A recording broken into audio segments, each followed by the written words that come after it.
Kenapa sih orang harus berzikir? Apa sih keutamaan zikir?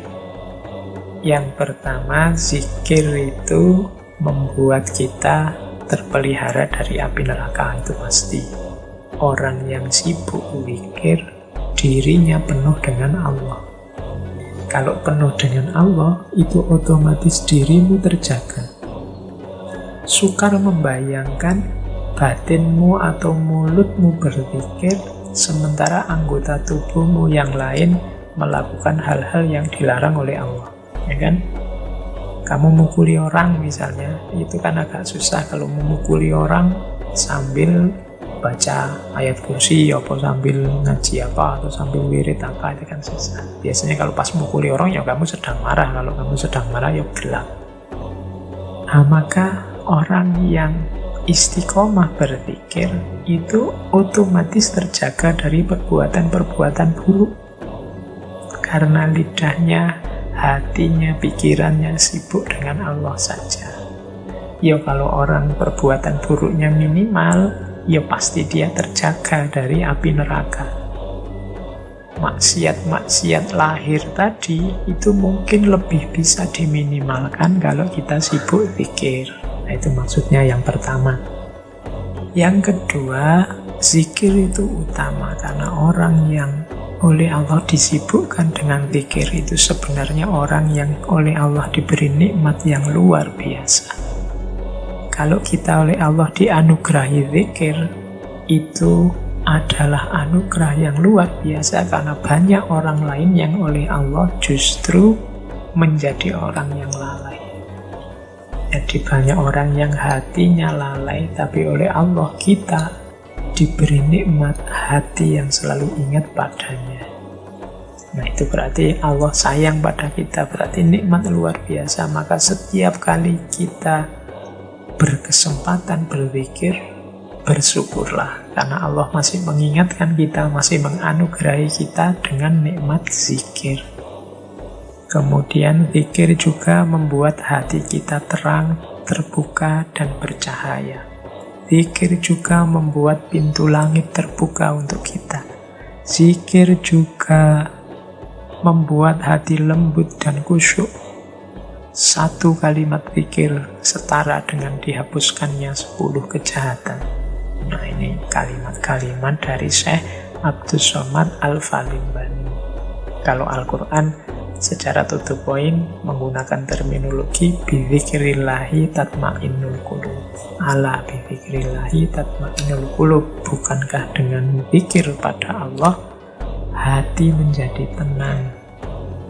Kalau hari ini kita mungkin sering galau, sering gelisah, sering sumpek, apalagi banyak sekali masalah ekonomi, masalah corona, masalah macam-macam bertumpuk-tumpuk, sehingga kita rasanya tiap hari gelisah, tidak bisa tidur, tidak tenang. Sebenarnya solusinya adalah zikir. Untuk apa? Tatmainnul qulub. Tatmainnul qulub itu batin yang tenang, batin yang puas, batin yang tidak lagi bergejolak. Itu diantara jalannya adalah zikir. Kalau ini tidak bisa dijelaskan, silahkan dijalani saja, perbanyak zikir. Insya Allah nanti batin kita akan terbantu menjadi mutmainnah. Ala bidzikrillahi tatmainnul qulub. Baik, saya tambah lagi sedikit dari Hidayatus Salikin. Ini ada kalimat bagus dari Syekh Abdus Somad hubungannya dengan dakwah. Mengajak orang pada kebaikan. Syekh Abdus Somad melihat banyak orang yang sebenarnya niatnya bagus, ingin menyampaikan kebaikan, tapi jalannya keliru. Justru dia dijebak oleh setan. Itu dari Hidayatus Salikin ada kalimat begini. Jangan terpedaya oleh tipuan setan yang berkata kepadamu, tampakkan kebenaran dan jangan engkau lemah. Ini maksudnya kan kita sering begitu. Sampai aib-aibnya saudara-saudara kita juga kita terdorong untuk menampakkan karena kita menganggap, loh ini kebenaran, semua orang harus tahu. Itu sebenarnya tipuan setan. Kadang-kadang kita merasa belum paham, belum terlalu ngerti sesuatu, tapi pokoknya diposting aja. Itu kan sebenarnya tipuan setan untuk tampakkan kebenaran tadi. Jangan lemah. Nah, katanya Syekh Abdus Somad, bila engkau akan memberi nasihat pada orang lain, sampaikanlah dengan cara yang baik dan bijaksana, tidak dengan jalan bertengkar dan berbantah. Kita ini kan sering gatel, karena niat menampakkan kebenaran tadi, begitu ada orang ngomong yang berbeda dengan kita gatelnya luar biasa untuk segera bantah. Kemudian segera terjadilah pertengkaran. Padahal kadang-kadang pertengkaran itu tidak menghasilkan apa-apa selain rasa senang kita karena musuh kita kalah, atau rasa sedih kita, galau kita karena kita kalah berargumen. Isinya hanya kalah menang, bukan mana yang benar, mana yang tidak benar. Bagi Syekh Abdus Somad, jalan berbantahan dan bertengkar itu bukan jalan yang baik, bijaksana untuk menyampaikan kebenaran. Nasihat itu adalah perkataan yang lemah lembut dan halus, katanya Syekh Abdus Somad. Jika tidak demikian, niscaya timbullah kejahatannya dan kebinasaannya akan lebih banyak ketimbang kebaikannya. Jadi kalau kita menyampaikan kebenaran dengan jalan bertengkar, berbantahan, yang kelihatan adalah kekacauannya, kebinasaannya, kejahatannya. Kemudian Syekh Abdus Somad mengutip dari Imam Ghazali, berkata pula Imam Al-Ghazali, barang siapa berteman dengan orang yang baru belajar ilmu fikih pada masa ini, niscaya tabiatnya akan berubah. Ia akan sibuk membicarakan masalah ilmu, mencela perkataan orang lain, dan susah untuk diam. Gejala yang disebut di depan tadi, dengan mengutip Imam Ghazali, menurut Syekh Abdus Somad biasanya terjadi pada orang yang berteman dengan orang yang baru belajar ilmu fikih. Jadi ilmunya masih sedikit, wong baru belajar, belum tuntas. Kalau kita berteman dengan orang-orang yang belum tuntas ini, niscaya tabiat akan berubah. Biasanya terus kita ngeweyelan, suka bantah, suka mencela orang lain, susah untuk diam. Ya mirip orang yang baru belajar silat itu kan biasanya merasa pilih tanding terus, rasanya kalau ditantang siapapun mau, atau kalau ada orang bisa silat dia pengen nantang juga. Jadi sibuk membicarakan ilmu dengan mencela orang lain dan susah untuk diam. Bahkan ada kalimat lanjutannya. Kenapa ini terjadi? Karena ia juga memegang teguh nasihat ulama yang jelek atau ulama yang su'. Apa nasihat ulama yang jelek itu? Yang menyatakan bahwa berdebat dan berbantah itu melupakan hal yang utama, pandai bicara dan berkelit itu terpuji.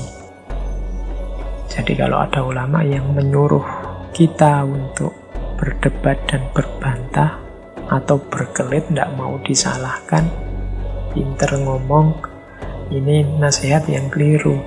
Oleh karena itu, jauhi dan larilah engkau dari ulama-ulama jelek itu sebagaimana engkau lari dari harimau. Ini bisa dicek di Hidayatus Salikin, kitab yang untuk pemula.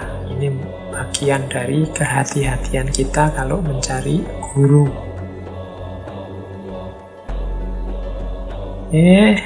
Saya bawa quotes dari Faidul Ihsani. Ini kitab biografinya Syekh Abdus Somad Al-Falimbani. Jangan engkau memaki akan dunia, maka bahwasannya ia adalah nikmat Allah Ta'ala yang amat besar. Jikalau tiada dunia, dibacanya tiada akhirat. Orang jangan cinta dunia, jangan cinta harta, jangan cinta kemegahan. Cinta tidak boleh, tapi kita butuh dunia. Kita memerlukan banyak hal di dunia ini sebagai bekal untuk akhirat. Maka, ya jangan kita sangat terikat kemudian jatuh cinta dengan dunia. Namun kita butuh dunia. Oleh karena itu, jangan kamu maki-maki dunia. Ya jangan dimaki-maki, wong kita butuh. Jangan merendah-rendahkan, menjelek-jelekkan dunia. Kita ini butuh. Bahkan dunia itu kan nikmat dari Allah yang amat besar untuk kita. Segala fasilitas yang ada di muka bumi ini diberikan oleh Allah untuk manusia. Ya kita bersyukur. Jangan malah dunianya dimaki-maki. Ini mungkin karena beliau melihat ada beberapa yang bencinya luar biasa sampai memaki-maki terhadap dunia. Padahal kita ini ya butuh dunia untuk menuju akhirat. Bekalnya kita kumpulkan di dunia. Demi kesuksesan kita di akhirat, kita butuh sukses beres urusan dunia kita. Maka jangan dibenci, jangan dimaki-maki. Meskipun ya tetap jangan jatuh cinta. Karena dunia bukan tujuan. Tujuannya nanti akhirat. Nah, ini pandangan-pandangan yang semacam ini perlu ditegaskan, diposisikan biar hidup kita harmonis dunia akhirat. Jadi kalau pakai Al-Quran kan wabtaghi fima atakallahu darul akhirata wala tansa nasibaka minad dunya. Ya, tujuan kita darul akhirah, tapi jangan lupa nasibmu di dunia. Karena kita membutuhkan dunia. Jangan maki-maki dunia. Nikmatilah anugerah Allah yang berupa dunia itu. Karena kalau tiada dunia, dibacanya tiada akhirat. Kalau tidak ada dunia, ya tidak ada akhirat kita sukses. Nah, ini bisa ditemukan quotes ini antara lain dalam Faidul Ihsani. Oke, masih ada satu lagi ini.